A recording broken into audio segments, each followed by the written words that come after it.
नहीं, in fact we have already started friction. Okay, sir, no problem, sir. Okay, चलो ठीक है sir. हाँ जी बताइए। क्वेश्चन नंबर 5.32 बेटा ऐसे कैसे मैं समझूंगा कहाँ का क्वेश्चन? एनसीईआरटी। अच्छा एक मिनट रुक जाओ। 5.32 क्वेश्चन नंबर एनसीईआरटी। कहने का तात्पर्य है कि चैप्टर 5th है, राइट? क्वेश्चन नंबर 3.2 है। एक मिनट रुकिएगा सर।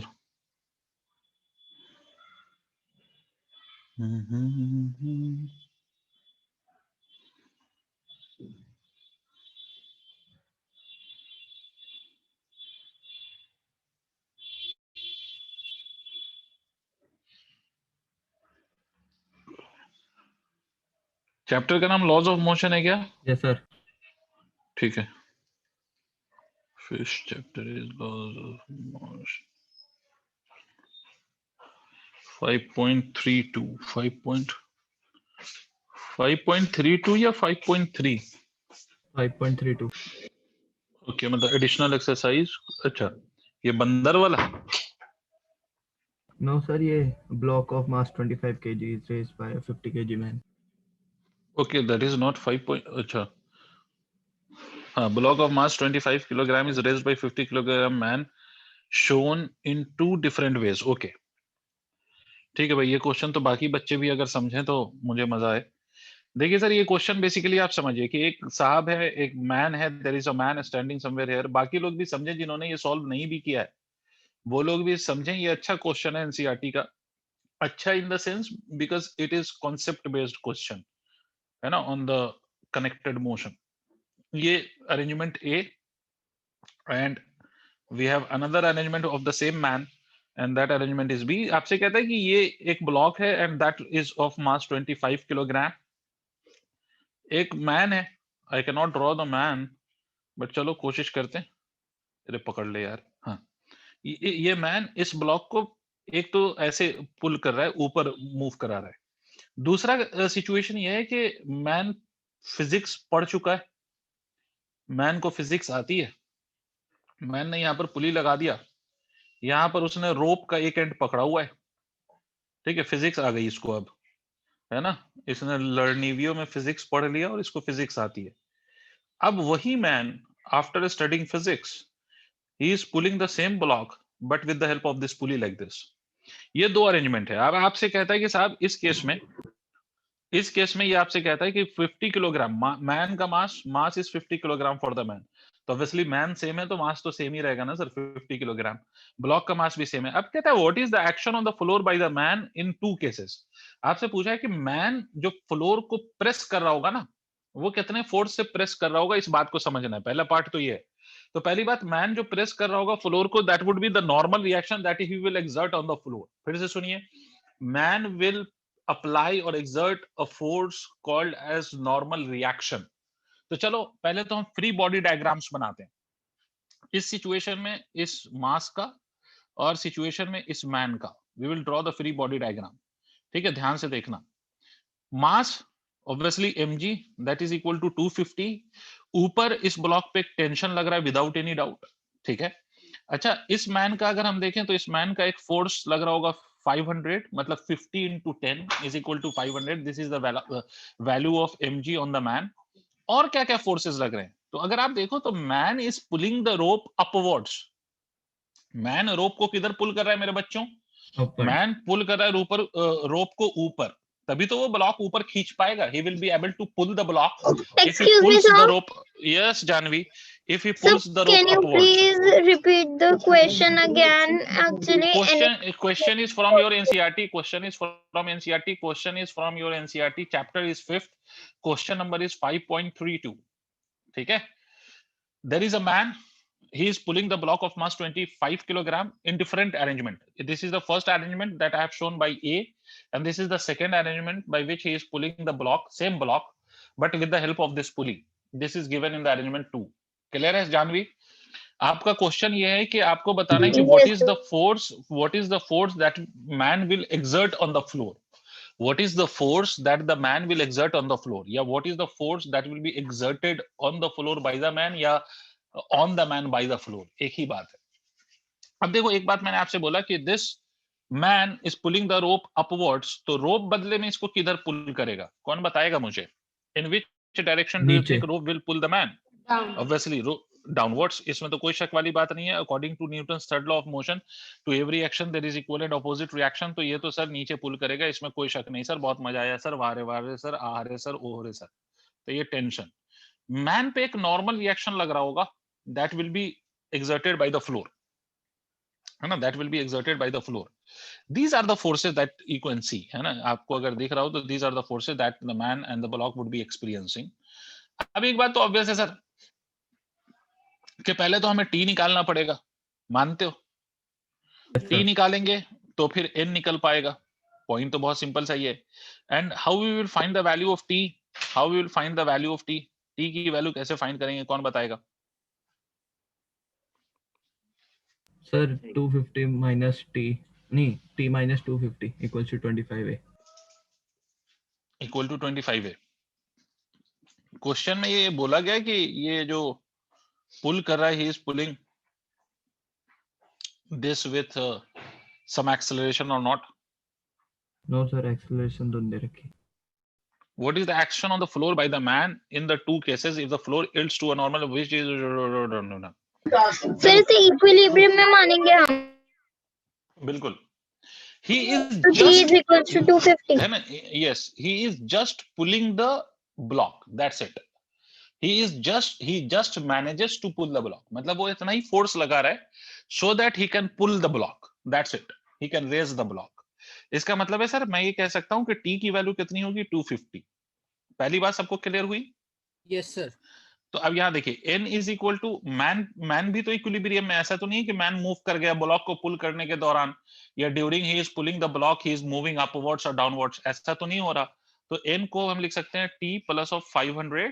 तो n की वैल्यू कितनी हो जाएगी? t is 250 plus of 500 that is equal to 750। तो this is the force that the man would be applying on the floor. Floor पे वो मैन कितना फोर्स लगा रहा होगा? 750 न्यूटन का। पहला पॉइंट तो ये है सर। अब इस सिचुएशन में देखते हैं सर, इस सिचुएशन में अगर मैं ब्लॉक और मैन का फ्री बॉडी डायग्राम बनाऊं, ध्यान से देखना मेरे बच्चों, मेरे प्यारे, मेरे लाल, मेरे पीले, मेरे ब्लू। तो इस केस में भी यही होगा। 250 तो सर यहाँ है और ब्लॉक पे ऊपर टेंशन लग रहा है, इसमें कोई डिफरेंस नहीं आएगा। मैन पे there would be his mg acting, that will be 500। Man पे एक नॉर्मल रिएक्शन लग रहा होगा, दैट विल बी n। अच्छा, इस केस में man is pulling this rope downwards, तो in which direction do you think the rope will pull the man? Upward. Upwards, obvious सी बात है ना। अब यहाँ पर टेंशन की डायरेक्शन हैज गॉट रिवर्स्ड, बस ये फर्क दिख रहा होगा आपको। तो T is equal to 250 without any doubt in this case also। And यहाँ पर अगर हम देखें तो मैं कह सकता हूँ n plus of T is equal to 500। तो n is equal to 500 minus of 250, that is equal to 250। This is the normal reaction in this case। समझ में आई बात? So why Yes, won't sir. we find acceleration? because we are not finding the value of acceleration। the reason being कि हमें question में बोला है block of mass 25 kg is raised by a 50 gram man in two different ways। हमसे ये बोला गया कि this is just being raised without accelerating। acceleration का कोई वर्ड नहीं है क्वेश्चन में, समझ रहे हैं आप? सर तो यहाँ पे हम लोग एक्सलेशन नहीं करेंगे ना? नहीं एक्सेलरेशन, अच्छा आप एक्सेलरेशन निकाल भी नहीं सकते। अगर कोई बच्चा कहे नहीं मैं एक्सेलरेशन तो सर हम तो आप ऐसे ही बेवकूफ बनाते हो, तो मैं कहता हूँ ठीक है तुम्हारी बात सही। मान लो मैंने लिख दिया 250 minus of t is equal to 25a। कितने अननोन हो गए? एक टी, दूसरा ए। क्लियर? मैन तो रेस्ट में है ना बेटा, Ishika and Tahira, man is at rest or not? Yes, sir. ठीक है, अगर मैन रेस्ट में बच्चे तो मैं लिखूंगा n is equal to t plus 500। How many unknowns do we have in this case? अगर मैं ऐसे बनाता हूं इक्वेशन तो अननोन काउंट करो, खाली टी है और कोई अननोन नहीं है। सर टू एक NB। ए भी है और एन भी है सर, तीन अननोन है, देखो ना। Yes, sir. Can you find the value of 3 unknown by 2 equations? No sir. No, sir. तो वही लॉजिक आ जाना चाहिए कि भाई यहाँ पर एक्सेलरेशन 0 है ना, क्योंकि अगर एक्सेलरेशन भी आ गया तो we can not find the value of acceleration unless I have one more Yes, equation। sir. And you cannot you cannot write that third equation. तीसरी equation कहां से लिखोगे? There is no other body जिससे आप तीसरी equation लिख सको. तो आपके दिमाग में स्ट्राइक कर जाना चाहिए कि यहाँ पर एक्सेलरेशन 0 है. ठीक है, तो ये आपको समझ में आ गया कि in the first case he is exerting a force of 750 newton on the floor and in the second case he is applying only a force of 250 Newton. Clear है? यहाँ पर नॉर्मल रिएक्शन कम हो गया और यहाँ पर नॉर्मल रिएक्शन 750 है. अब इसमें second part of the question पे ध्यान दो. इसमें second part of the question क्या कहता है मैं बताता हूं. If the floor yields to a normal force of 700 Newton, which mode should the man adopt to lift the block without the floor yielding? इसका मतलब समझ में आया आप लोगों को? Yes, sir. yield वर्ड समझते हो आप लोग कि मतलब ये जो फ्लोर है वो मैक्सिमम कितना फोर्स टॉलरेट कर सकता है. तो maximum force that can be tolerated by the floor is 700 Newton. ठीक है, Yes, तो sir. आपको पूछा जा रहा है कि इन दोनों सिचुएशन में से कौन सा सिचुएशन सुइटेबल है to lift the block without yielding the floor. तो आपको समझ में आ रहा है कि फर्स्ट सिचुएशन में the force is 750 newton on the floor. तो यहाँ पर तो फ्लोर खिसक जाएगा, टूट जाएगा, ब्रेक हो जाएगा ना. Yes, sir. नहीं, यही बात समझ में. बट सेकेंड केस में जो आपका फोर्स है on the floor that is only 250 Newton. इसका मतलब है it is much less than that of 700. तो this is the this would be the arrangement in which I'll have to pull the block. Yes, कोई कुछ कह रहा है?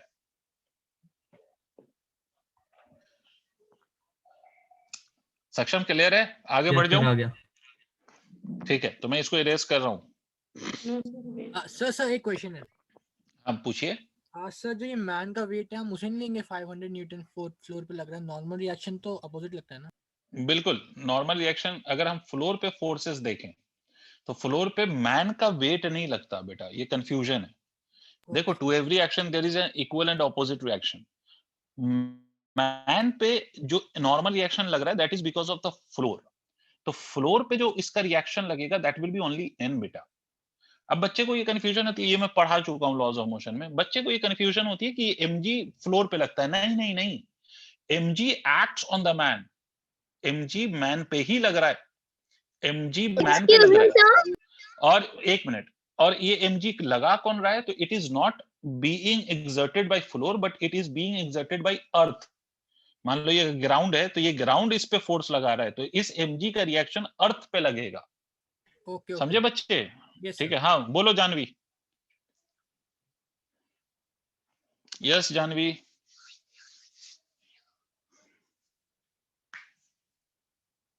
Janvi, you wanted to ask something. Sir एक और है क्वेश्चन. बोलो जल्दी. सर 5.13 का ए पार्ट. 5.13 इसी चैप्टर में. Yes sir.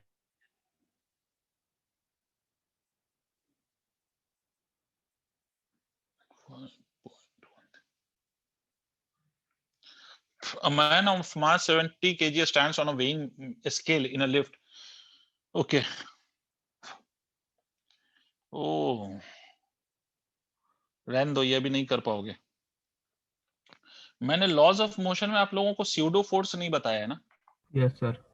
I missed that, sorry. No, sir. तो है ना, तो वो अभी रुक जाओ सक्षम, ये अभी नहीं हो पाएगा आपसे.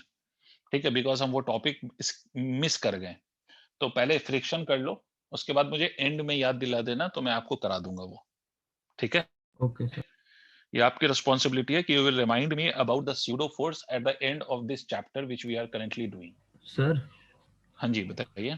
सर ये जो मतलब मंकी वाला क्वेश्चन है इसका सी पार्ट भी एक बार चेक करो. ये भी सूडो फोर्स वाला ही है. अगर एक्सेलरेट हो रहा होगा तो इसमें स्यूडो फोर्स का कॉन्सेप्ट आ जाएगा. एक बार देख लेता हूँ.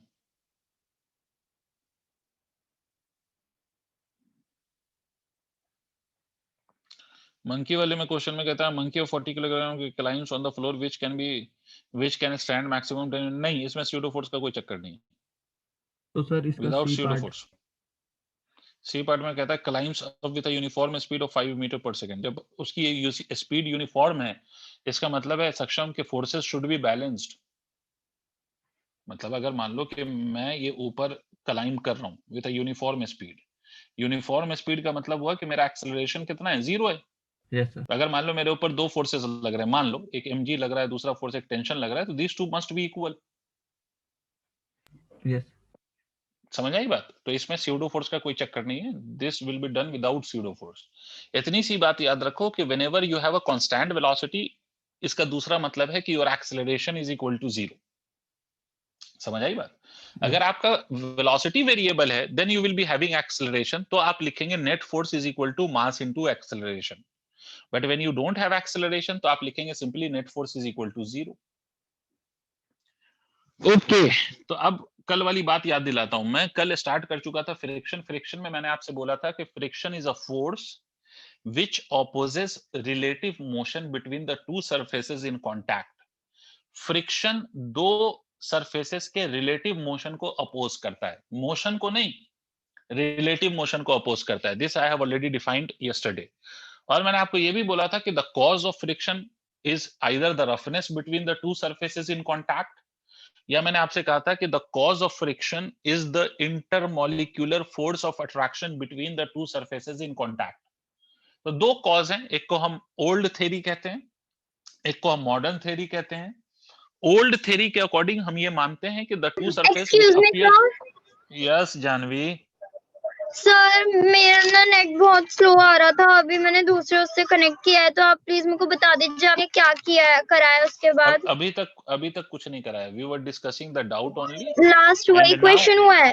हाँ, now I have started okay discussing the chapter, right?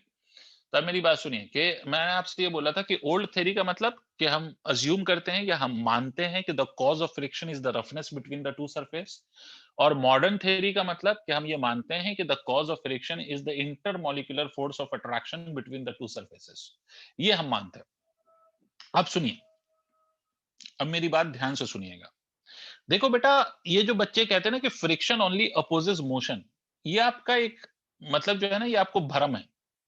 Friction not only opposes motion, it opposes relative motion. ये मैं कल भी बता चुका हूं। मैं आपको इनफैक्ट बताऊं तो आपके जो व्हीकल्स हैं उसके जो व्हील्स होते हैं, टायर होता है, वो आगे इसीलिए रोल करके आगे जा पाता है बिकॉज ऑफ द फ्रिक्शन। मेरी बात समझना। देखो आपके जो ये व्हील्स है ना, कार के व्हील्स, उसको आगे चलाने का काम कौन करता है? फ्रिक्शन करता है सर। फ्रिक्शन मोशन को सपोर्ट कर रहा होता है इस केस में। समझ रहे हो आप? इसीलिए आप देखोगे कि अगर सरफेस पे फ्रिक्शन कम हो जाए, मैं आपको ये लॉजिकली बताता हूं, प्रैक्टिकली सोचो।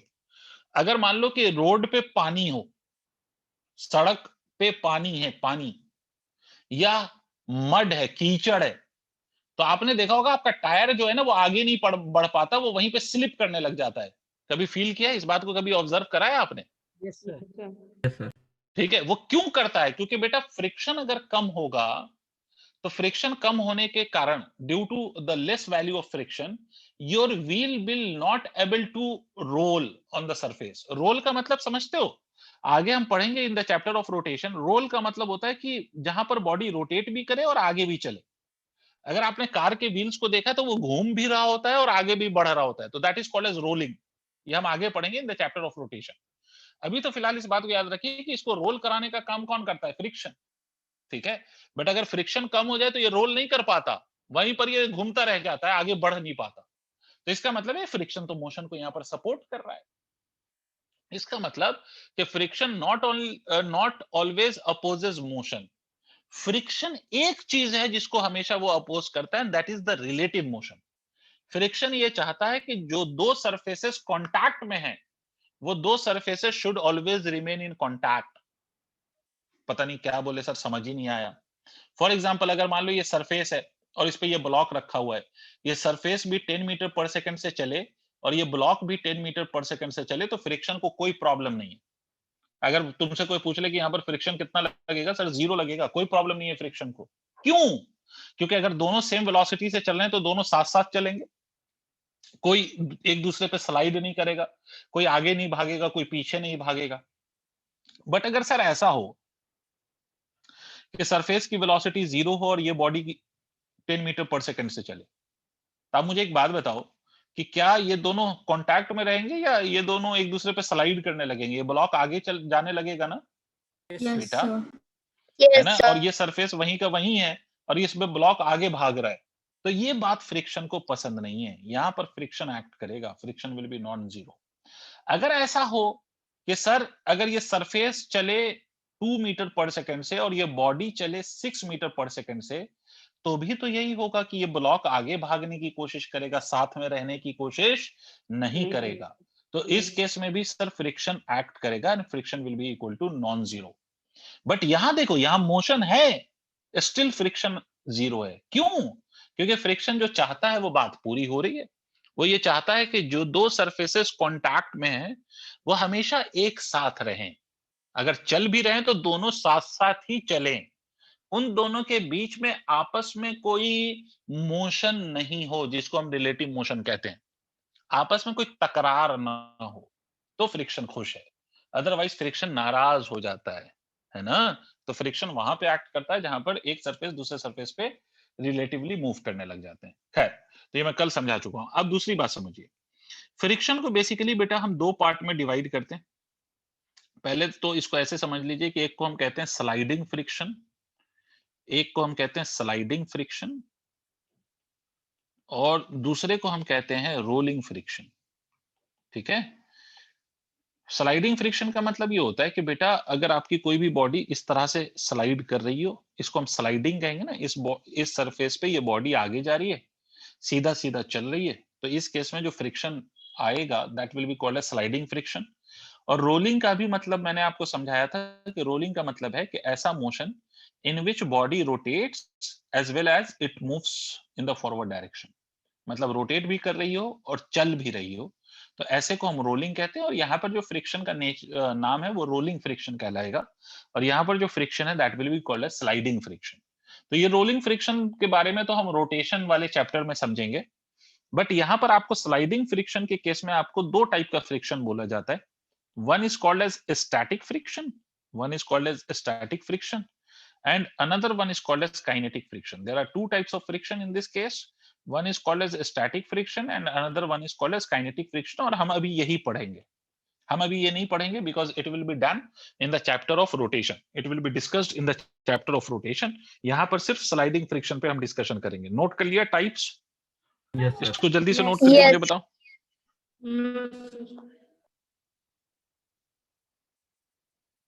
हाँ सर तायरा, क्वेश्चन कल मैंने, हाँ तायरा, एक मिनट, हाँ तायरा, मैंने कल ओल्ड थ्योरी और मॉडर्न थ्योरी भी एक्सप्लेन कर दिया था, तो उसमें कोई दिक्कत है आपको? Do you have any confusion with that? No sir. अच्छा, हाँ बोलिए, और कोई कुछ पूछ रहा था? सर अभी आपने जो एग्जांपल दिए थे ना कि वो हम्म। जो नीचे जैसे सपोज ये एलिवेटर मान लेते हैं सर, ये भी आगे को बढ़ रहा है और उसके ऊपर रखे बॉडी भी आगे को बढ़ रही है। सर अगर ऐसी दो कंडीशंस हैं और दोनों की स्पीड, दोनों ऑब्जेक्ट की स्पीड अलग अलग है लेकिन रिलेटिव स्पीड सेम है, तो दोनों में फ्रिक्शन सेम होगा क्या? फ्रिक्शन की वैल्यू तो, फ्रिक्शन देखो, फ्रिक्शन की वैल्यू को स्पीड से कोई लेना देना नहीं है। फ्रिक्शन की वैल्यू को स्पीड से कोई लेना देना नहीं है। Friction is independent of speed, yes, but friction will act when the two surfaces in contact doesn't have the same speed. इन दोनों बातों में फर्क है। मैंने बोला कि फ्रिक्शन तब एक्ट करेगा जब दो सरफेसेस एक दूसरे के रिस्पेक्ट में मूव करेंगे, बट वो कौन ज्यादा से मूव कर रहा है, कौन कम से मूव कर रहा है, उसके अकॉर्डिंग फ्रिक्शन की वैल्यू डिफरेंट नहीं होगी, सेम ही रहेगी, because friction will also obey the Newton's third law of motion and that is action and reaction. इस बात को आप ऐसे समझ सकते हो, देखो अगर मान लो कि मैं कुछ क्राइम कर दूं, है ना, कोई क्राइम कर दे तो वो जेल जाएगा, समझ रहे हो, बट जेल में जो उसको सजा मिलेगी, है ना, क्या सारे क्राइम की सजा सेम है या अलग अलग है? अलग अलग है सर। अलग अलग है। तो बट जेल जाने के लिए क्राइम करेगा कोई तो जेल जाएगा ना, तो इसका मतलब फ्रिक्शन होने के लिए सिंपल बात यह है कि दो सरफेसेस एक दूसरे के रिस्पेक्ट में मूव करे, बट अगर ऐसा नहीं है कि कोई ज्यादा तेजी से मूव कर रहा है तो उसमें फ्रिक्शन ज्यादा लगेगा और कम से मूव कर रहा है तो उसमें फ्रिक्शन कम लगेगा, ऐसा नहीं है। देखो जैसे मैं आपसे कहूं, आगे हम इस बात को डिस्कस करेंगे, don't worry about it, but मैं चूंकि आपने पूछा है तो मैं बता देता हूं कि अगर ये बॉडी 10 मीटर पर सेकंड से चल रही है और ये जो नीचे वाला सरफेस है वो 2 मीटर पर सेकंड से चल रहा है, तो इन दोनों के बीच में एक फ्रिक्शन लगेगा, I am calling it as f, let me say that. इसका मतलब है कि नीचे वाला सरफेस इस पे फ्रिक्शन लगाएगा एफ का, तो इस सरफेस पे भी फ्रिक्शन का रिएक्शन लगेगा एफ का ही। समझ आई बात Harshit? Yes sir, yes sir.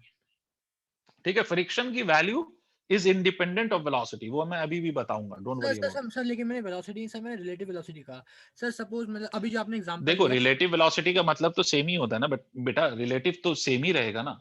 अगर मैं आपसे कहूं कि ये मैं चल रहा हूं और ये तुम चल रहे हो और तुम्हारी वेलोसिटी मेरे रेस्पेक्ट में 5 मीटर पर सेकंड है, तो मेरी वेलोसिटी तुम्हारे रेस्पेक्ट में भी 5 मीटर पर सेकंड ही होगी। तो रिलेटिव का तो मतलब ही यही है।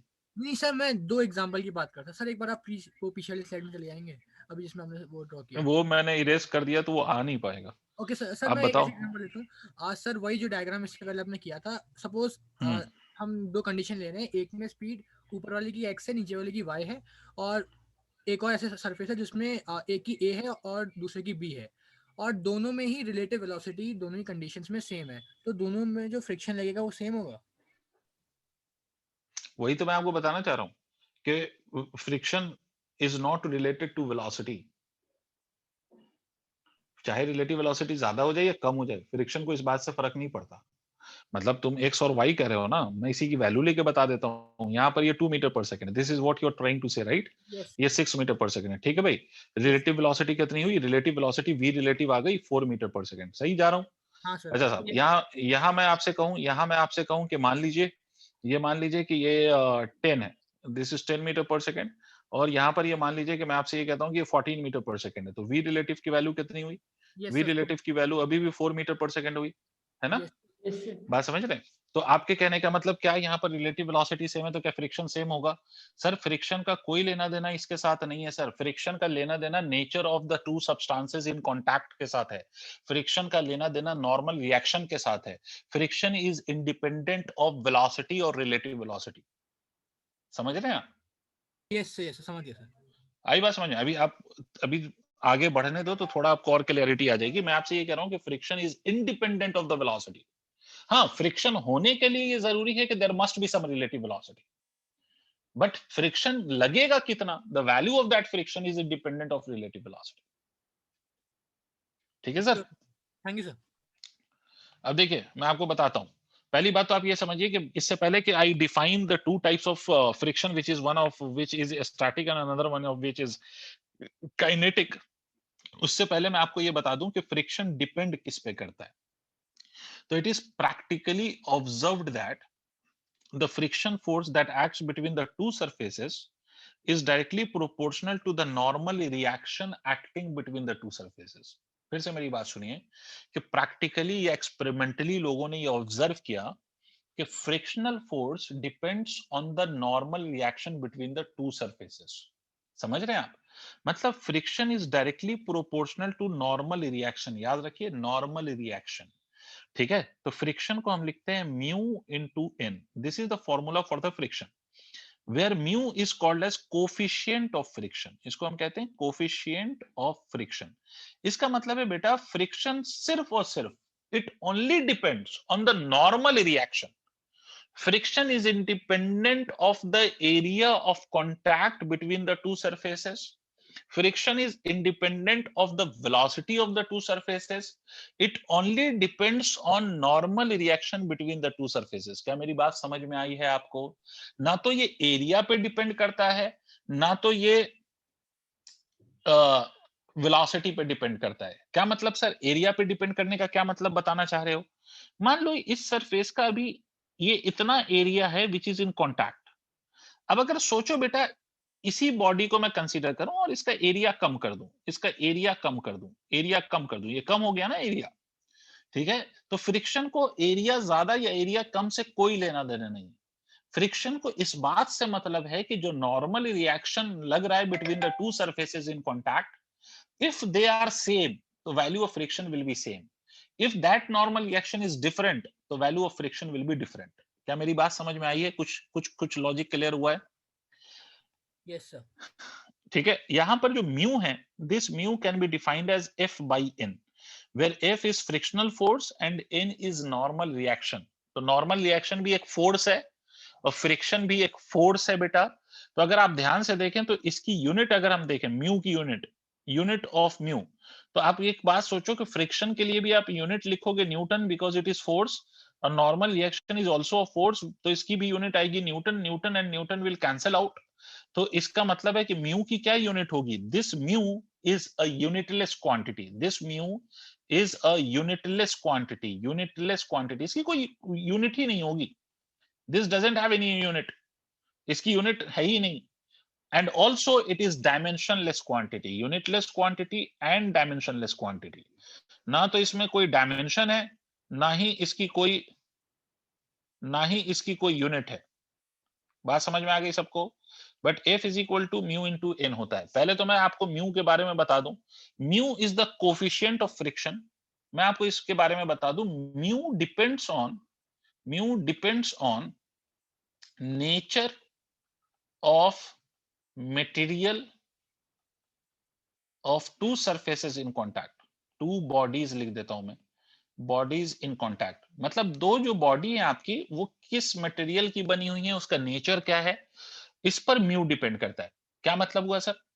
मान लो मैं आपको एक ब्लॉक लूं, उसी साइज का, उसी मास का, उसी शेप का, and this block is made up of wood, and I take another block of same mass, same size and same shape, सब कुछ same, but made up of iron. तो इन दोनों सरफेस के बीच का कोफिशिएंट ऑफ फ्रिक्शन और इन दोनों surface of के बीच का कोफिशिएंट ऑफ फ्रिक्शन सेम नहीं होगा. समझ रहे हो आप? सेम सरफेस पे मैंने दो ब्लॉक्स रखे, सेम साइज का, सेम शेप का, ठीक है, बट एक वुडन ब्लॉक है और दूसरा आयरन का ब्लॉक है. तो इन दोनों सरफेस के बीच के कोफिशिएंट ऑफ फ्रिक्शन की वैल्यू सेम नहीं होगी. Did you understand? Why? Because mu depends on the material that is in contact. ये बात ऐसे ही है जैसे आप लोगों ने क्लास 10th में पढ़ा होगा रेजिस्टेंस. कॉपर का रेजिस्टेंस अलग होता है, आयरन का रेजिस्टेंस अलग होता है, गोल्ड का रेजिस्टेंस अलग होता है, और रेजिस्टेंस की value depends on the nature of material. Similarly, mu, which is the coefficient of friction, depends on the nature of the material of two surfaces in contact. Is it clear or not? Tell me yes or no. Yes, sir. Yes, sir. Yes, sir. दूसरा point, mu एक और point पे depend करता है, एक और चीज पे डिपेंड करता है. Mu also depends on temperature of two bodies in contact. इसको मैं एक्सप्लेन कर दूंगा कैसे टेम्परेचर पे डिपेंड करता है, बट पहले तो समझिए टेम्परेचर पे डिपेंड करता है. आपको मैं रियल प्रैक्टिस, रियल लाइफ की बात बताऊं तो अगर आप temperature of the two surfaces in contact को इंक्रीज करेंगे ना, टेम्परेचर आप बढ़ाएंगे, तो म्यू की वैल्यू डिक्रीज करेगी. और अगर आप टेम्परेचर को कम करोगे, when you will decrease the temperature, the value of mu increases. मतलब इन अदर वर्ड्स मैं ये कह सकता हूं कि अगर आप टेम्परेचर को इंक्रीज करोगे तो फ्रिक्शन रिड्यूस होगा, और अगर आप टेम्परेचर को डिक्रीज करोगे तो फ्रिक्शन इंक्रीज होगा. ठीक है? इसका मतलब mu is inversely proportional. yes, that means friction या coefficient of friction is inversely proportional to the temperature. और मैं इसका लॉजिक देता हूं आपको. लॉजिक क्या है? मैंने कल आपको बताया था, बच्चों जिन्होंने कल क्लास की है उनको मैंने बताया था कि फ्रिक्शन का cause is the intermolecular force of attraction between the two surfaces. Yes. देखो होता क्या है कि जब भी दो सरफेस कांटेक्ट में होंगे तो every surface has molecules, right? तो होता क्या है कि जब भी दो सरफेस आप कांटेक्ट में रखेंगे ना, तो these molecules get attracted by each other. मतलब ये दोनों अट्रैक्ट करते हैं एक दूसरे को. अब मुझे Yes. एक बात बताओ, आप लोगों की केमिस्ट्री बहुत अच्छी है, मुझे मालूम है कि सर ये अगर अट्रैक्शन हो रहा है, मतलब एक बॉन्ड बन रहा है, और अगर मैं टेम्परेचर को इंक्रीज करूं तो बॉन्ड टूटेगा या नहीं टूटेगा? टूटेगा सर. टूटेगा. सिंपल सी बात है.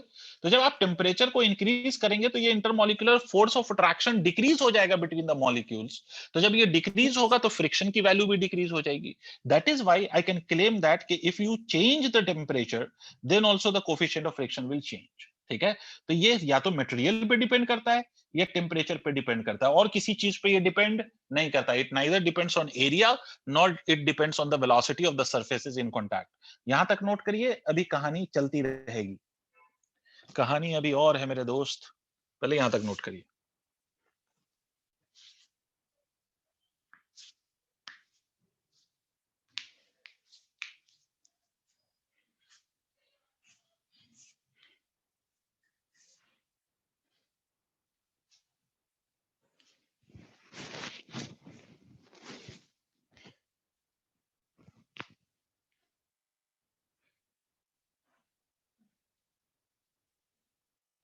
नोट कर लीजिएगा तो मुझे बताना।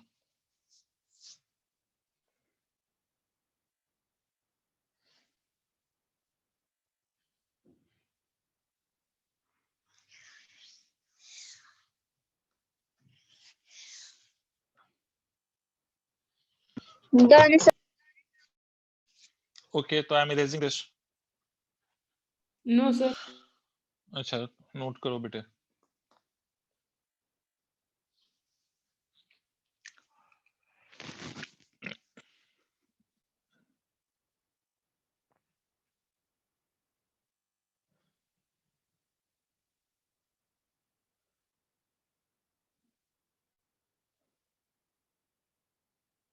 सर जो आपने टेम्परेचर लिखा है ये टू बॉडीज इन कांटेक्ट का है, अगर सराउंडिंग में टेम्परेचर इसे वो नहीं कर सकता क्या? नहीं नहीं नहीं, doesn't matter. Temperature of the surrounding, surrounding का टेम्परेचर का मतलब तो यही हो गया कि सराउंडिंग का अगर टेम्परेचर बढ़ेगा तो सिस्टम का टेम्परेचर भी बढ़े, तब ये बात है। ओके मतलब मेरा जो सिस्टम है ना, ये वो है जो blocks are in contact, that is my system. तो हो सकता है कि सराउंडिंग का टेम्परेचर बढ़ रहा हो बट सिस्टम के टेम्परेचर में कोई चेंज नहीं आ रहा हो, तो वहां पर ये वैलिड नहीं होगा। आपको सिस्टम का टेम्परेचर चेंज करना है, मतलब कांटेक्ट के सरफेस का। ठीक है सर। लिख लिया ताहिरा? Yes, sir. Done. अब देखिए एक बात समझिए बेटे, बहुत सिंपल सा पॉइंट समझा रहा हूं, ध्यान से सुनिएगा। सर मैंने बोला कि friction depends on normal reaction. अब अगर मैं इस ब्लॉक को देखूं which is kept on the surface, ये जो ब्लॉक है, तो आप लोगों को एक बात तो पता है कि इस ब्लॉक पे एक नॉर्मल रिएक्शन लग रहा होगा ऐसे, due to the surface in contact. भाई सबको समझ में आती है बात।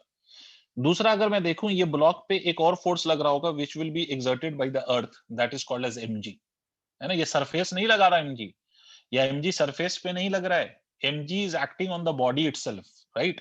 If the mass of this body is m, so the force on this body due to the gravity will be mg. अब अगर मान लो सर कि ये ब्लॉक रेस्ट में है, if this block is at rest, तो what can you say about n and mg? What will be the relation between n and mg? कौन बताएगा? They'll be equal. N is equals to M. Very good, very good. n is equal to mg और mg is equal to n, जैसे भी कह लो।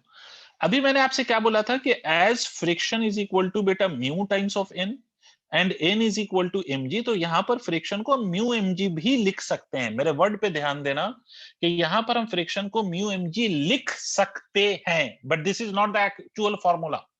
Actual formula तो सारे ये है which is f is equal to mu n। अगर n is equal to mg है तो फिर हम f is equal to mu mg लिख लेंगे। जैसे मैं आपको बताता हूं सिचुएशन और समझाता हूं। जैसे मान लो कि अगर मैं इसी ब्लॉक को, if I place this block on an inclined surface like this, block का मास m है, दिस एंगल इज थीटा। तो आपको याद हो तो मैंने आपसे बोला था और ऐसे क्वेश्चन आपने करें कि दिस विल बी mg। तो इस mg को अगर मैं रिजॉल्व कर लूं बेटे, तो ये वाला एंगल थीटा होगा, तो ये mg cos थीटा होगा बेटा। पता नहीं क्या समझ रहे हो या नहीं। And this Yes, will sir. Be n।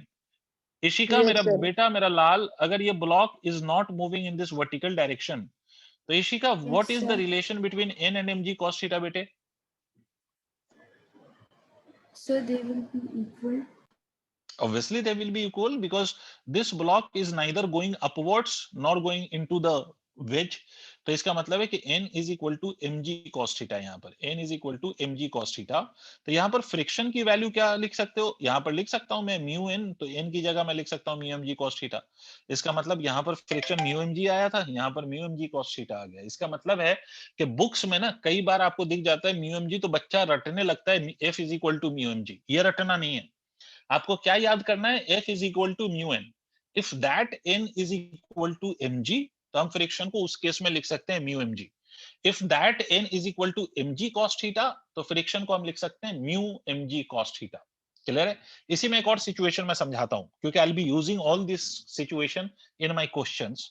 ये नोट कर लिया आप लोगों ने? जल्दी जल्दी नोट Yes, करते रहें, sir. बताते रहें मुझे, ठीक है? Moving on. Wait, अगर मान लो बच्चे, अच्छा वेट,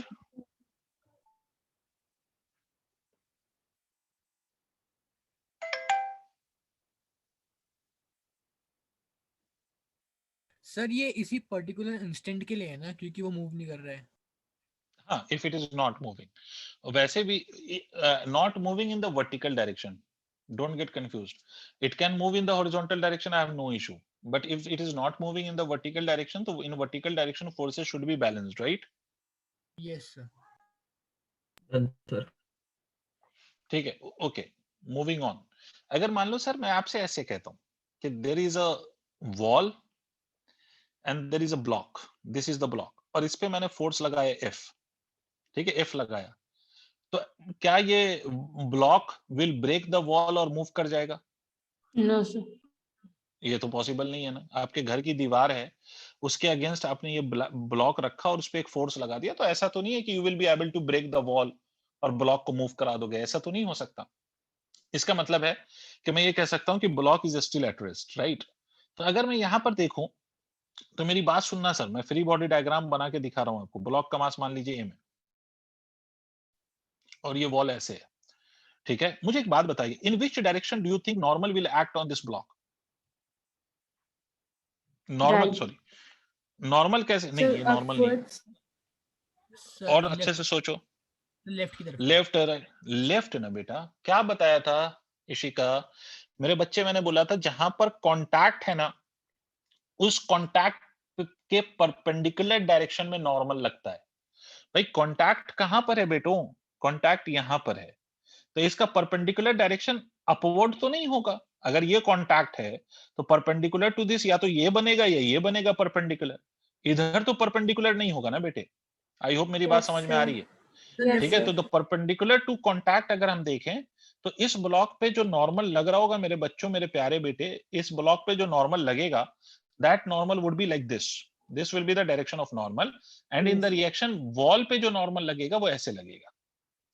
अब as block is not moving, अगर मान लीजिए ये ब्लॉक मूव नहीं कर रहा है, as block is not moving, किस डायरेक्शन में नॉट मूविंग हर्षित?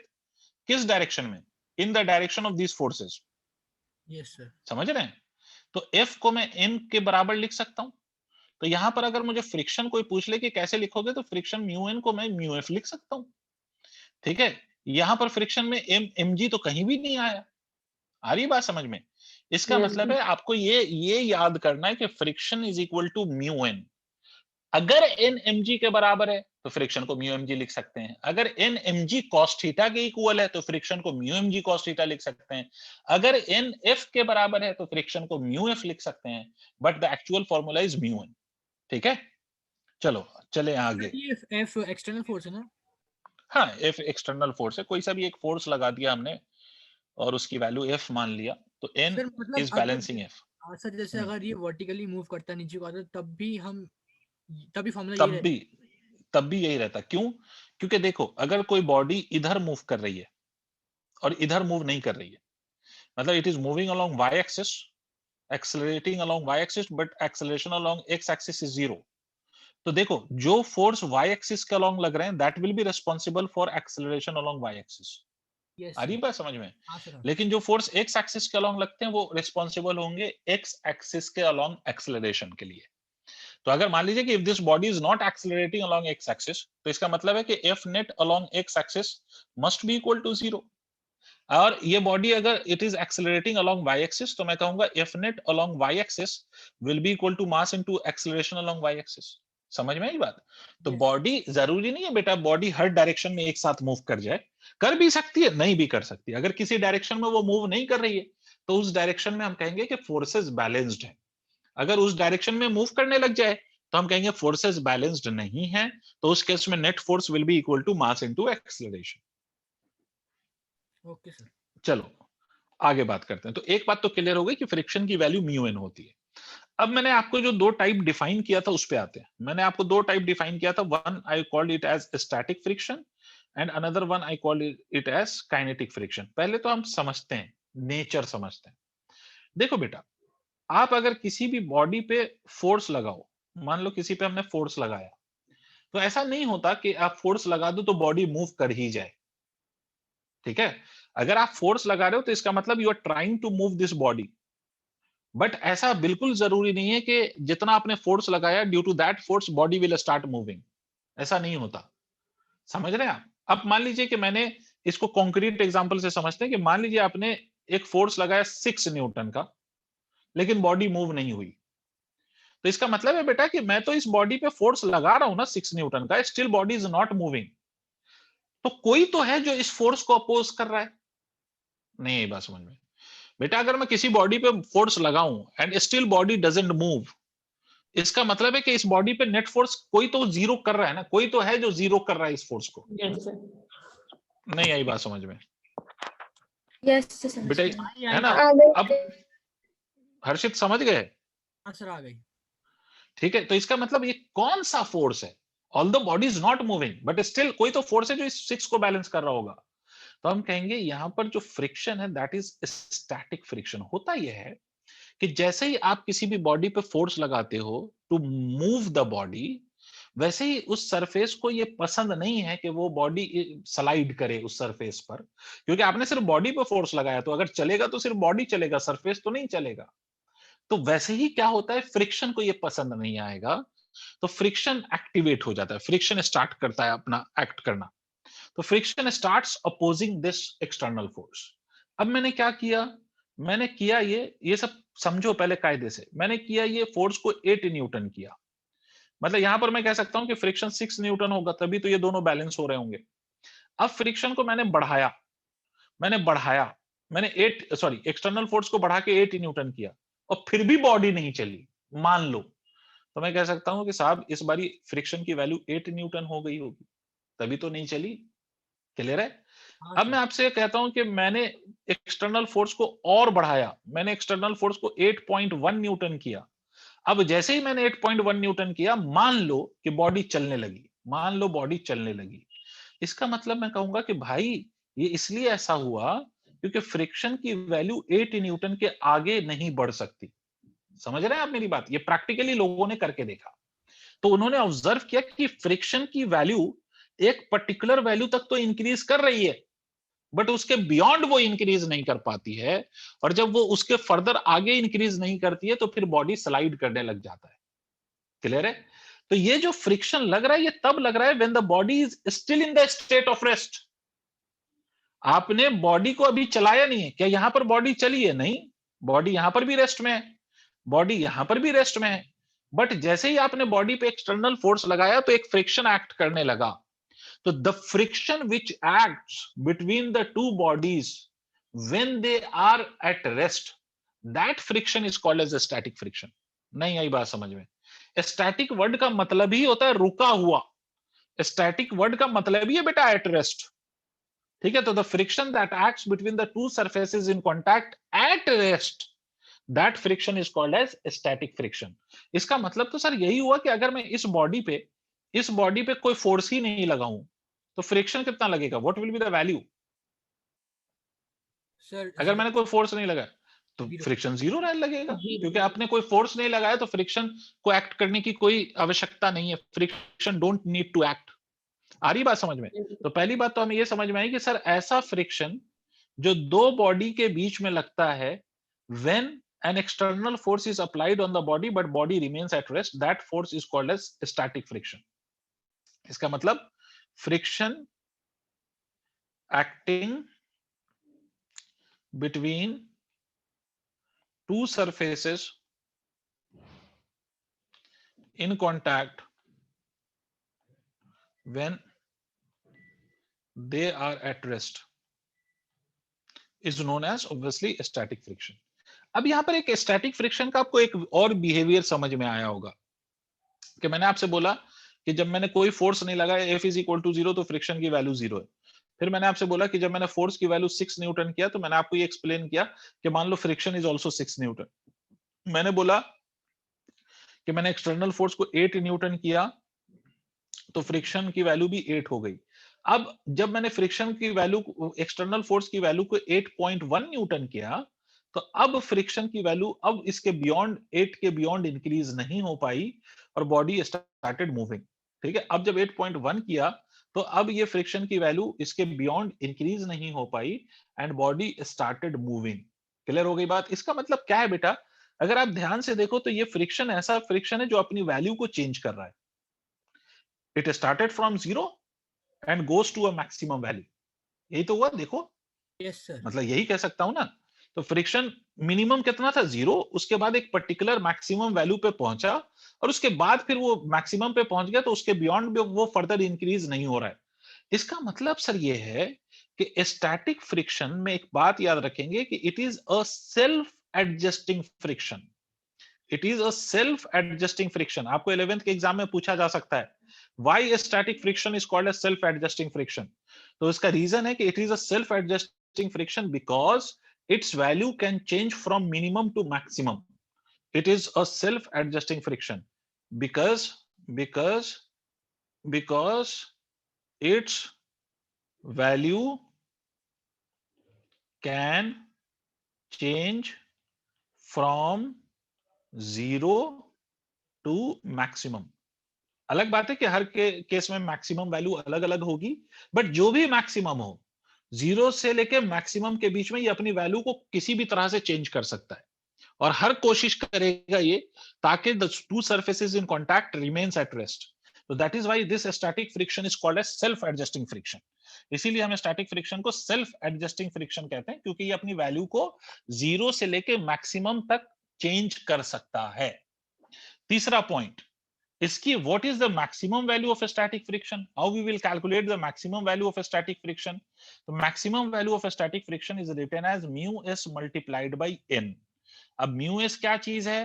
तो mu s का मतलब होता है बेटा बस कोफिशिएंट ऑफ, अगर s लगा दूं mu के साथ तो समझ लीजिएगा कोफिशिएंट ऑफ स्टैटिक फ्रिक्शन। कौन सा friction? Coefficient of static friction is basically called as mu s। Clear है? नेक्स्ट पॉइंट क्या हम कह सकते हैं? नेक्स्ट पॉइंट हम कह सकते हैं कि ये जो फ्रिक्शन है, ये static friction, it is independent of, ये तो जनरल फ्रिक्शन के लिए भी बात है, या इसको स्टैटिक फ्रिक्शन की भी प्रॉपर्टी मान सकते हो, काइनेटिक की भी मान सकते हो, मतलब ये जनरल फ्रिक्शन की प्रॉपर्टी है जो लास्ट वाली मैं लिख रहा हूं। It is independent of area of two surfaces in contact. To surfaces in contact, मतलब हम फ्रिक्शन को मेजर कैसे करेंगे सर? फ्रिक्शन को हम मेजर करेंगे स्टैटिक फ्रिक्शन को by the formula mu S multiplied by N. इसमें किसी को कोई डाउट है किसी भी पॉइंट में तो please ask your doubt. So the second last point. Second last, मतलब this is the value of friction, this is the maximum value of friction. मतलब अगर मैं आपसे कहूं कि दो सरफेस के बीच में, क्या है? एक मिनट, मैं आपसे कहूं कि दो सरफेस के बीच में स्टैटिक फ्रिक्शन लग रहा है, तो सर उस स्टैटिक फ्रिक्शन को हमें कैलकुलेट करना भी तो आना चाहिए। तो how will you calculate? You will calculate this static friction by the formula of mu S multiplied by N. जो जनरल फ्रिक्शन का फॉर्मूला है ना, वही अभी भी यूज हो रहा है, बस क्या कर दिया मैंने, म्यू को क्या लिख दिया, म्यू एस। म्यू एस क्यों लिख दिया? अगर एस लगा दूं तो इसका मतलब होगा कि it is representing the coefficient of static friction. इसका मतलब सर क्या कोफिशिएंट ऑफ फ्रिक्शंस अलग अलग होते हैं? बिल्कुल होते हैं। हाँ जानवी, आप क्या कह रही हैं? So last point. Last point है it is independent of area of two surfaces in contact. Sir तो इसका मतलब static friction is basically a range of friction ना? Yes, you can claim that it is a range of friction from 0 to maximum for which the body will not move. Sir तो ये खुद को adjust कैसे करता है? Action reaction में ही principal लगेगा या कुछ और लगता है? नहीं, ये इसका कोई लेना देना एक्शन रिएक्शन के साथ नहीं है। It is the self property of the two surfaces which is in contact. Okay okay sir. मतलब है ना, according to the external force ये अपने आप को एडजस्ट कर रहा होता है। ये बात वैसे ही जैसे इनर्शिया कैसे होता है, इनर्शिया भी एडजस्ट कर सकता है अपने आप को, तो सिमिलरली फ्रिक्शन भी अपने आप को एडजस्ट करता है। बट ये स्टैटिक फ्रिक्शन की ही प्रॉपर्टी है, it is not with other frictions. हाँ इशिका समझ गई? यहाँ Vibhuti, Mohana as usual, Mohana is in silent zone, never ready to speak और अटर अ वर्ड। ठीक है, can I erase this whole? Yes, sir. Done. आगे बढ़ो। Yes, sir. ठीक है, तो this is the concept of static friction. Before I go to the Excuse next me, type sir. Of friction, ये excuse बोलिए। So for F max, mu cannot be of any value. No? नहीं समझा, फिर से बोलो। So because इसमें you had written that mu is static force का coefficient, but then it cannot be बिल्कुल। any value. No, it cannot be any general value. That depends on the two surfaces which are in contact. and it varies from the two surfaces, the material to material. So means μs can have any different values. For example, resistance. Resistance is a constant, but it is a constant for a given body and for a given situation. But if you change the material, the value of resistance will be same or different? भाई copper का resistance और iron का resistance same होता है या different होता है? So different. Different होता है, बट रेजिस्टेंस को तो आप कांस्टेंट ही कहते हो ना. वैसे ही जैसे आप refractive index, if you can remember refractive index from class 10th, तो refractive index for air is 1, refractive index for water is 1.33, refractive index for glass is 1.5. Yes, इसका sir. मतलब क्या है? इसका मतलब है कि दुनिया का मैं कोई भी गिलास कंसीडर करूं, the refractive index will be 1.5 for all the glass. But अगर मैं गिलास को हटा के वाटर कंसीडर कर लूं, तो refractive index will become 1.33 and it will be same for water from any sources. समझ में आ रही बात? ठीक है. तो सिमिलरली कोफिशिएंट ऑफ फ्रिक्शन मान लो कि अगर मान लो कि मैं आपसे कह रहा हूं कि एक वुडन ब्लॉक है और एक आयरन ब्लॉक है, उनके बीच का कोफिशिएंट ऑफ फ्रिक्शन मान लो कि 0.2 है, मान लो. तो दुनिया का कोई भी वुडन ब्लॉक ले लो और कोई भी आयरन ब्लॉक ले लो, the coefficient of friction will be 0.2. But अगर मान लो कि आयरन ब्लॉक हटा दूं और मैं कॉपर ब्लॉक ले लूं, तो कॉपर ब्लॉक और वुडन ब्लॉक के बीच का जो कोफिशिएंट ऑफ फ्रिक्शन है वो अब 0.2 नहीं रहेगा, इट विल बी डिफरेंट. समझ में आई बात? Yes, sir. Yes. See Harshit, you told me कि sir, can I increase the max temperature and decrease the maximum value? Yes, of course. When you will increase the temperature, तो coefficient of friction will decrease and hence the maximum value will decrease without any doubt. ठीक है. तो ये जो भी condition आपको बताई जाती है ना कि when we call this as constant, तो वो तब की बात है जब temperature and other conditions are kept constant. और ये कोई नई बात नहीं है. This is what you have studied in class 10th with resistance. आप याद करो कि रेजिस्टेंस के केस में when you increase the temperature resistance decreases, sorry increases. पढ़ा होगा ना आपने. तो लेकिन अगर आप ये कहते हो कि the resistance is a constant, तो that is a constant for a particular condition of temperature and other physical conditions. तो सिमिलरली जब म्यू को कांस्टेंट मैं कह रहा हूं, तो it is being called as constant for particular condition of temperature and particular bodies. If you will change the condition, the value of mu will change. ठीक है. ओके. तो before I proceed with another type of friction, मैं एक और छोटा सा point आप लोगों से पूछना चाहता हूं. देखता हूं आप लोगों को कितनी समझ है. मैं आपसे ये कह रहा हूं कि this mass of the block is 4 kilogram.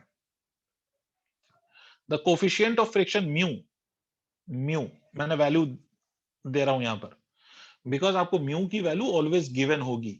या तो म्यू की वैल्यू कैलकुलेट करनी होगी या गिवन होगी.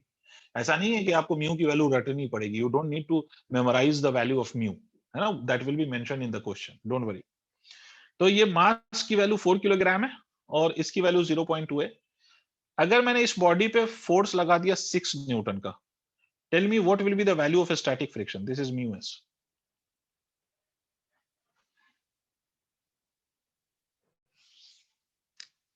Tell me what will be the value of static friction acting on this body in the case when the force is of 6 Newton?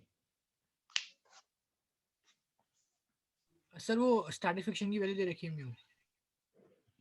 It is the value of coefficient of static friction.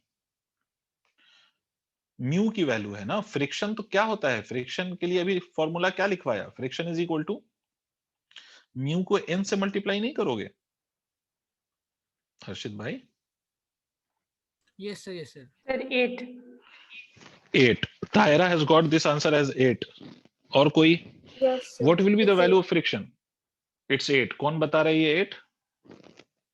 Sir, अभी yes, किसने sir. मुझे? Ishika. Okay, good Ishika. और कोई? Saksham, Yes, sir. Harshit, friction Tariq. की value 8 आ रही है.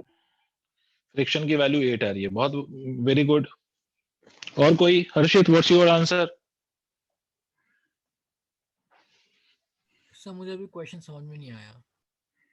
भाई मैंने म्यू की वैल्यू आपको दे दिया, मैंने मास ऑफ द बॉडी आपको बता दिया. मैं आपसे पूछ रहा हूं कि इस बॉडी पे if I have applied a force of 6 newton on this body, what will be the value of friction acting on the body? Friction कैसे निकालेंगे? How will you calculate the friction? So mu into N. Mu into N करेंगे ना, mu की value 0.2 है और N की value कैसे पता करोगे बताओ? एन यहाँ पर कैसे लग रहा होगा? बोलो। 40 हो जाएगा, मतलब एन ऐसे लगेगा और ये नीचे क्या लग रहा होगा? mg। mg की वैल्यू कितनी? 40। ठीक है, अगर ये बॉडी मतलब ये कांटेक्ट में है सरफेस के साथ, इसका मतलब है n इज इक्वल टू 40 और फ्रिक्शन का आंसर आप लोगों ने बोला 0.2 multiplied by 40 is equal to 8। यही बोला आप लोगों ने सबने? हाँ ना बोलो एकदम जल्दी से, एक बार हाँ ना बोलो जल्दी से। अच्छा 8 न्यूटन, बहुत बढ़िया साहब। अब चलो मैं आप ही से पूछता हूं, मैं किसी और से नहीं पूछता हूं, आप ही से पूछता हूं। इस बॉडी पे मैंने फोर्स कितना लगाया ये बताओ? 6 न्यूटन का। हाँ सर। और आप कह रहे हो कि इस बॉडी पे जो फ्रिक्शन लगेगा वो फ्रिक्शन लगेगा 8 न्यूटन का। तो ये बॉडी रेस्ट में रहेगी या मूव करने लगेगी? रेस्ट में रहेगी। सोच के बोल। अच्छा मुझे एक बात बताओ कि अगर मैं किसी बॉडी पे इधर से फोर्स लगा दूं 6 न्यूटन का और इस पे उल्टा फोर्स लगा दूं 8 न्यूटन का, ये बॉडी रेस्ट में रहेगी या मूव करेगी? रटो नहीं, फिजिक्स को रटा मत करो प्लीज। ये बॉडी रेस्ट में रहेगी, मूव करेगी? मूव करेगी भाई, ऑब्वियस सी बात है। किधर मूव करेगी? लेफ्ट की तरफ, क्योंकि ये फोर्स ज्यादा है ना सर, ये फोर्स ज्यादा है तो मूव करेगी। अब मुझे एक बात बताओ, फ्रिक्शन बॉडी को स्लाइड करवाएगा या फ्रिक्शन चाहता है कि बॉडी स्लाइड नहीं करे या चाहता है कि स्लाइड करे? क्या चाहेगा फ्रिक्शन? स्लाइड नहीं करे। तो अगर स्लाइड नहीं करे और फ्रिक्शन 8 न्यूटन हो गया तो ये तो फ्रिक्शन ही चला देगा बॉडी को। Yes sir. Yes sir. नहीं आई बात समझ में भाई? फ्रिक्शन 8 न्यूटन हो गया तो फ्रिक्शन ही कॉज बन गया बॉडी के स्लाइडिंग का, और जो कि फ्रिक्शन तो ये कर ही नहीं सकता। फ्रिक्शन तो ये चाहता ही नहीं है कि बॉडी स्लाइड करे, वो ये चाहता है कि दो प्रेमी हमेशा संग संग रहें, मतलब जो दो सरफेसेस हैं कांटेक्ट में वो हमेशा कांटेक्ट में रहें। और तुम कह रहे हो कि फ्रिक्शन ही चला देगा, फ्रिक्शन 8 निकाल दिया। अब तुम कहोगे कि सर आपने फॉर्मूला तो यही बताया, बट आप लोगों ने आधा अधूरा ज्ञान लिया उस फॉर्मूले से। देखिए उस फॉर्मूले में मैंने लिखा है एफ मैक्सिमम। देखिए तो देखिए तो देखिए तो देखिए ना। Yes sir. अरे देखिए ना, यस सर। लिखा या नहीं? तो इसका मतलब आपने जो ये वैल्यू निकाला वो किसकी निकाला है आपने? मैक्सिमम फ्रिक्शन इतना लग सकता है। और अभी एक बात, एक पॉइंट और वहां पर देखिए, सबसे दूसरा पॉइंट, क्या उसमें ऐसा लिखा हुआ है कि फ्रिक्शन अपनी वैल्यू को एडजस्ट करता है? देखिए देखिए देखिए। Yes sir. इसका मतलब सुनिए और समझिए। इसका मतलब यह है कि अगर आपने फोर्स हर्षित साहब 6 न्यूटन का लगाया तो ऑल्दो फ्रिक्शन मैक्सिमम लग सकता है 8 न्यूटन का, फ्रिक्शन मैक्सिमम लग सकता है 8 न्यूटन का, मगर वो 8 लगेगा नहीं। वो कितना अभी लगेगा यहां पर? सिर्फ और सिर्फ 6 न्यूटन लगेगा। क्यों? क्योंकि वो चाहता है इस फोर्स को बैलेंस करना। भाई नहीं आया, नहीं आया। आया सर। सर यार मतलब ये है कि मैक्सिमम मैं 10 क्वेश्चन करा सकता हूं मान लो, बट मैं 10 कराऊंगा नहीं ना। अगर मैं 10 कराने लग गया, हर टॉपिक में 10-10 क्वेश्चन कराने लग जाऊं तो सिलेबस मेरा खत्म नहीं होगा। तो मैं 10 करा सकता हूं बट मैं कराऊंगा नहीं, सिर्फ 4 कराऊंगा मान लो। अरे बात समझिए क्यों? क्योंकि मुझे सिलेबस भी खत्म करना है। तो सिमिलरली स्टैटिक फ्रिक्शन मैक्सिमम 8 लग सकता है बट वो 8 लगेगा नहीं, वो इस सिचुएशन में 6 लगेगा। अच्छा चलो इस सिचुएशन को थोड़ा सा चेंज कर दूं मैं, जिससे पूछूंगा वो आंसर बताएगा कि साहब मैंने इस फोर्स को 7 न्यूटन कर दिया। अब मुझे बताओ ये स्टैटिक फ्रिक्शन सब कुछ वही, सारा तामझाम वही, अब ये फ्रिक्शन कितना लगेगा? 8 या 7 या 6? मैंने एक्सटर्नल फोर्स 7 मैंने एक्सटर्नल फोर्स को 7 कर दिया तो फ्रिक्शन कितना लगेगा? 7 भाई इतना क्या टाइम लिया रे? 7 ही लगेगा ना। अच्छा क्यों लगेगा 7? क्योंकि यहाँ पर 7 उसको अपनी वैल्यू को 7 करना पड़ेगा, तभी तो इस एक्सटर्नल फोर्स को वो बैलेंस कर पाएगा। अब मैं आपसे कहता हूं कि यहां पर मैंने फोर्स लगाया 8 न्यूटन का, तो अब बोलो फ्रिक्शन कितना लगेगा? सर 8 अब फ्रिक्शन 8 लगेगा, कोई शक वाली बात नहीं। अब अगर मैंने फोर्स लगा दिया साहब 9 न्यूटन का, तो फ्रिक्शन कितना लगेगा? फ्रिक्शन की औकात हो गई खत्म, है ना। अब बॉडी मूव करने लगेगी, इसकी औकात खत्म हो गई, क्योंकि 8 इज द मैक्सिमम औकात ऑफ दिस फ्रिक्शन। अब इसके बियॉन्ड अब ये वैल्यू अपनी बढ़ा नहीं सकता, तो बॉडी मूव करने लग जाएगी। इसका मतलब एक बात समझो सर, स्टैटिक फ्रिक्शन की वैल्यू हमेशा मैक्सिमम हो it is not necessary. Static friction की वैल्यू मैक्सिमम से कम भी हो सकती है सर, और इस स्टैटिक फ्रिक्शन को कोई ईगो प्रॉब्लम नहीं है, वो अपनी वैल्यू को कम भी कर सकता है। उसका एक ही इंटेंशन है, एक ही चाहत है उसकी कि सरफेस जो साथ में है वो हमेशा साथ में रहे, एक दूसरे पे स्लाइड ना करे। समझ में आई बात? तो ईगो मार देता है ये अपनी वैल्यू मैक्सिमम इसकी 8 है, बट वो 8 के नीचे भी आ सकता है सर। समझ गए? Yes Yes, sir. sir. हाँ कि ना? ठीक Yes, है, ये sir. सिचुएशन नोट कर लो ताकि रिवाइज करो तो तुम्हारे बुद्धि में बात अटे।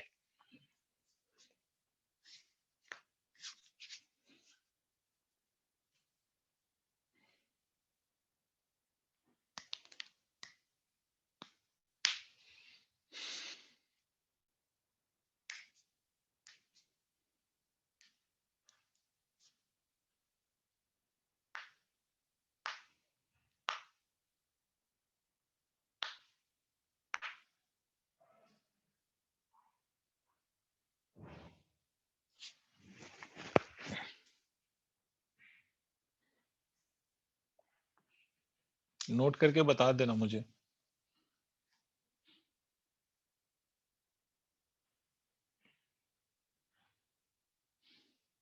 Done, sir. ओके, तो मैं इसको इरेज करता हूं। अब आगे चलते हैं काइनेटिक फ्रिक्शन पे। Once we will deal with the kinetic friction, then we will start solving few questions based on friction. तो अब दूसरे टाइप ऑफ फ्रिक्शन की बात करते हैं, काइनेटिक। अब देखो बेटा, हाँ बेटा बताऊं?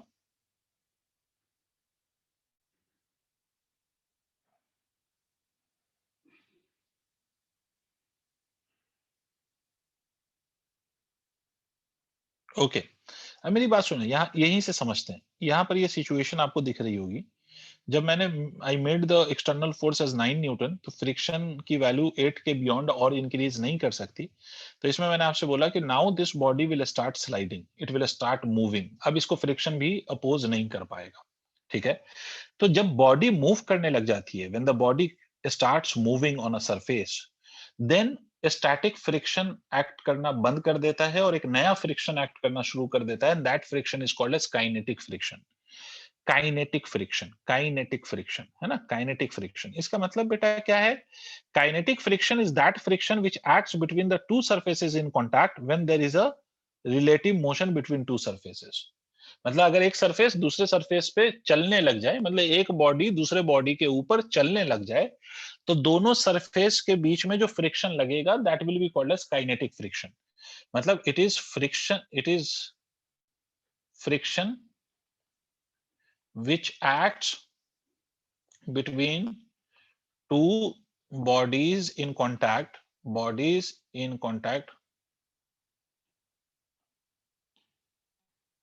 contact when they move relative to each other। जब वो दोनों क्या करने लग जाए, एक दूसरे पे मूव करने लग जाए। It is that friction which starts which acts, यहां पर लिखना मैं भूल गया हूं, तो which acts between, it is that friction which acts between the two bodies in contact when they move relative to each other। इस फ्रिक्शन को हम क्या कहेंगे? Kinetic friction. क्लियर हो गई बात सर? अब इस बात को समझिए, काइनेटिक फ्रिक्शन सेल्फ एडजस्टिंग नहीं है। काइनेटिक फ्रिक्शन की वैल्यू फिक्स्ड होती है ना? मैक्सिमम वैल्यू या वैल्यू ऑफ काइनेटिक फ्रिक्शन, जो भी कह लो आप, value of kinetic friction, value of kinetic friction, kinetic friction, kinetic friction is always fixed. ये वैल्यू हमेशा फिक्स होती है सर। ये स्टैटिक फ्रिक्शन की तरह ये चेंज नहीं होती, ठीक है? इसकी वैल्यू फिक्स्ड रहती है। And what is that value of kinetic friction? तो काइनेटिक फ्रिक्शन को आप लिख सकते हो mu K multiplied by N. Did you understand? How will you measure kinetic friction? Again by the same formula mu into n, but mu क्या हो गया? mu k हो गया। इसका मतलब इसको हम क्या कहेंगे बेटे? Coefficient of kinetic friction. मतलब दो तरह के कोफिशिएंट हमने डिफाइन किए हैं, कोफिशिएंट ऑफ काइनेटिक फ्रिक्शन। एक को हमने कहा है कोफिशिएंट ऑफ स्टैटिक फ्रिक्शन और दूसरे को हमने कहा है कोफिशिएंट ऑफ काइनेटिक फ्रिक्शन। इसका मतलब there are two types of friction, तो there are two types of mu also, that is coefficient of friction. Clear? तीसरा point, value of kinetic friction. Value of kinetic friction is independent of, ये किस पे depend नहीं करता, तो ये velocity या स्पीड पे डिपेंड नहीं करता है, independent of speed of surfaces in contact. Surfaces in contact, भाई ये इस पे डिपेंड नहीं करता, ठीक है. It is independent of the speed. यहां तक सबको क्लियर हो गया है? फिर से मैं रिपीट कर रहा हूं कि काइनेटिक फ्रिक्शन की जो वैल्यू है वो फिक्स होती है. याद रखिएगा कि ये सेल्फ एडजस्टिंग नहीं है, ये चेंज नहीं होता, ये कांस्टेंट है. लगना शुरू हो गया तो उतना ही वैल्यू कॉन्स्टेंटली लगेगा. सबको समझ में आ गई बात या नहीं आई? हाँ ना बोलो. Yes sir. एक पॉइंट और मैं आपको समझाता हूं, आप ये बात याद रखिएगा. इन प्रैक्टिकल आप इस बात को याद रखिएगा कि म्यू एस की जो वैल्यू होती है वो स्लाइटली ग्रेटर होती है देन दैट ऑफ म्यू के. मतलब coefficient of static friction is slightly greater than that of coefficient of kinetic friction. इसका मतलब है सर, दैट इज, मैं ये भी कह सकता हूं कि कोफिशिएंट ऑफ स्टैटिक फ्रिक्शन की वजह से the maximum value of a static friction is slightly greater than that of kinetic friction. समझ में आई बात? मतलब static friction की जो वैल्यू होती है, मैक्सिमम वैल्यू, वो काइनेटिक फ्रिक्शन की वैल्यू से स्लाइटली ग्रेटर होती है. इस बात को रियल लाइफ के एग्जांपल से नहीं, सेम नहीं होते बेटा, स्लाइटली ग्रेटर होते हैं. Although this difference is very small, but मैं ये कह सकता हूं कि yes it is slightly greater. तो इन सम ऑफ द सिचुएशन हम दोनों को इक्वल मानते हैं, वो एक अलग चीज है, but in actual practice these two are not same. Static friction will be slightly greater than that of kinetic friction. इस बात को ऐसे समझो ना कि अगर आपने मतलब बॉडी को एक बार स्टार्ट कर दिया मूव करना, तो अब उसके मोशन को आपको कंटिन्यू रखने के लिए आपको सिर्फ काम करना है. Once you have started the motion, अब उसको सिर्फ कंटिन्यूअसली वो मूव करता रहे, उसके लिए आपको काम करना है. तो ऑब्वियस सी बात है कि किसी काम को स्टार्ट करने में ज्यादा आपको एफर्ट लगाना पड़ता है. वंस द वर्क स्टार्ट्स, तो उसको कंटिन्यू या स्टेडी रखने के लिए फिर थोड़ा एफर्ट कम भी लगाओगे तो चलता है. नहीं आ रही बात समझ में? ये तो रियल लाइफ है ना आपकी, कि बेटा जैसे मान लो कि मैंने आज मन बनाया पढ़ने का, मन बन नहीं पा रहा मेरा. फिर मैंने कल मन बनाया, फिर नहीं बन पाया. तीसरे दिन बनाया तो पढ़ना मैंने शुरू किया. अब एक बार जब मुझे पढ़ने की आदत लग गई, तो फिर मेरा मन करेगा खुद ही पढ़ने का. ऐसा नहीं होगा कि मेरा मन फिर इधर उधर बहक रहा होगा. समझ रहे हो आप? तो once you have started something, to maintain that work, आपको जो एफर्ट लगाना पड़ेगा वो रिलेटिव कम लगाना पड़ेगा. ऐसा ही तो होता है ना बेटा? Yes sir. Yes sir. ठीक है, रिलेटिवली कम. ऐसा नहीं होता कि भाई बहुत कम, रिलेटिव जरा सा कम. जैसे फॉर एग्जांपल श्री बड़े अंबानी साहब ने, आप लोगों ने नाम सुना होगा, अंबानी रिलायंस. तो अंबानी, ये मुकेश के जो फादर थे धीरू भाई अंबानी, उसने जब ये कंपनी बनाई होगी तो उसने ज्यादा एफर्ट किया होगा. अब ये अंबानी ब्रदर्स को वो कंपनी को सिर्फ रन करना है, तो अपने जाहिर है कि वो अपने फादर के कंपैरिजन में तो कम ही एफर्ट डाल रहा होगा वो. ये तो नेचुरल है ना चीज. सबको समझ में आ गई बात? हाँ ना बोले एकदम खट से, एकदम रफ्तार तेज, बाबले हो जाए बिल्कुल. Yes sir, yes sir. ठीक है. तो एक बात याद रखो कि काइनेटिक फ्रिक्शन में there is no property of self adjustment, but static friction has the property of self adjustment. अब देखो, अगर मैं इसका ग्राफ ड्रॉ करूं, फ्रिक्शन वर्सेस फोर्स का, ठीक है, फ्रिक्शन वर्सेस फोर्स का, तो बेटा मुझे आप बताते जाइएगा. मान लो कि स्टैटिक फ्रिक्शन की जो मैक्सिमम वैल्यू है वो मान लो 6 न्यूटन है, मान लो. अगर एक्सटर्नल फोर्स 0 है तो स्टैटिक फ्रिक्शन की वैल्यू बोलो, जल्दी जल्दी बोलते चलो. 0. भाई सिंपल सी बात है ना. अगर एक्सटर्नल फोर्स मैंने, अब मुझे बताइएगा, एक्सटर्नल फोर्स मैंने 2 न्यूटन कर दिया, तो फ्रिक्शन की वैल्यू बोलो स्टैटिक की. 2 इंक्रीज कर गया, एक्सटर्नल फोर्स भी इंक्रीज हुआ तो फ्रिक्शन भी इंक्रीज हुआ. अच्छा चलो और खेलते हैं, है ना. फ्रिक्शन को मैंने 4 कर दिया, स्टैटिक की वैल्यू बोलो. 4. मैंने फोर्स को मैंने 6 न्यूटन कर दिया, तो स्टैटिक फ्रिक्शन कितना हुआ? 6 हो गया. अब अगर मैंने फोर्स को 7 कर दिया तो स्टैटिक फ्रिक्शन कितना रहा? वो तो 6 ही रहा, है ना. तो अगर 7 कर दूंगा मैं इसको, तो अब बॉडी चलने लगेगी कि नहीं चलेगी? बताओ. Yes sir. Yes sir. तो अब कौन सा फ्रिक्शन आएगा पिक्चर में, स्टैटिक या काइनेटिक? काइनेटिक. काइनेटिक. और काइनेटिक कैसा रहेगा? अब अगर मैं फोर्स को 8 न्यूटन भी कर दूं और काइनेटिक फ्रिक्शन लग रहा है, तो काइनेटिक फ्रिक्शन की वैल्यू चेंज नहीं होगी, वो फिक्स रहती है। तो इसका मतलब है जब मैंने फोर्स को 0 रखा तो स्टैटिक फ्रिक्शन 0 था। फोर्स को मैं इंक्रीज कर रहा हूं, फोर्स को इंक्रीज किया तो स्टैटिक भी इंक्रीज हुआ, इंक्रीज हुआ, इंक्रीज हुआ, इंक्रीज हुआ, इंक्रीज हुआ। ठीक है, अब उसके बाद क्या हुआ, उसके बाद अब ये बॉडी चलने लगी तो ये स्लाइटली डिक्रीज होगा, क्योंकि काइनेटिक की जो मैक्सिमम वैल्यू है वो स्टैटिक की मैक्सिमम वैल्यू से स्लाइटली कम होती है।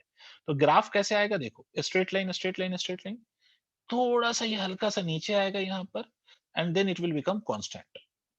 यहां तक कौन सा फ्रिक्शन लग रहा है, स्टैटिक, यहां कौन फ्रिक्शन लग रहा है, काइनेटिक, और यहां पर आप देखें तो this is the maximum value of static. यह स्टैटिक फ्रिक्शन की कैसी वैल्यू है, मैक्सिमम वैल्यू। इसी को बेटा एक और नाम दिया गया, इसको हम लिमिटिंग वैल्यू भी कहते हैं, लिमिटिंग वैल्यू।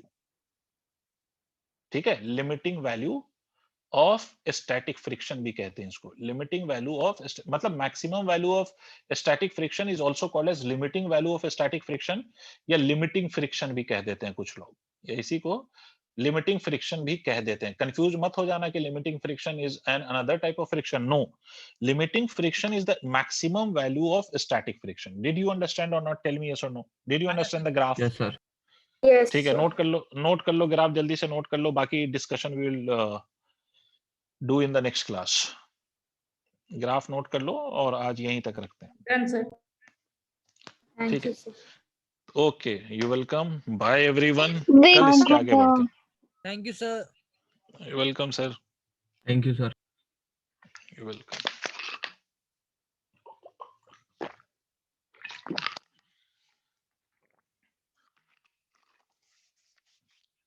ओके, हो गया, नोट कर लिया? I am disconnecting now.